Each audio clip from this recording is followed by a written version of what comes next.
السلام ورحمه الله وبركاته. عايز ايه يا حبيبي؟ بعد اذنك بس كنت عايز تيشيرت بكم عشان الجو برد وانا بردان بالله عليك.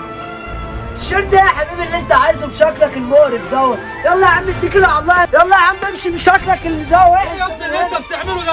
خش جوه وبعدين حسابك معايا بعدين خش جوه. طب ليه كده يا استاذ محمد؟ يابا خد يا عم مش عايز حاجه يا عم. خد مش عايز حاجه اضربني يا عم. لا خد انا امشي لك الواد ده خالص من هنا. ما تقطعش امشي لك خالص من هنا والله. ما تقطعش ايش ومش عايز طب حاجه. خلاص يا عم بما انك راجل غلبان تعال انت انا اللي كان عاجبك ده اللي كان عاجبك؟ اه طب تعالى لصاحبي والله المحل هجيب ولا لك تدوس؟ فلوس. لا يابا تعالى والله هجيب لك تعالى فلوس. من غير اي حاجه تعالى.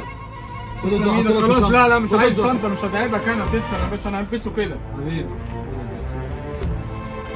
لا خلاص انا هلبسه بره عشان الراجل ما يجيش. لا يا عم خد تعال لا خد راحتك ما تخافش. ربنا يرزقك ويوسع عليك ان شاء الله يرزقك.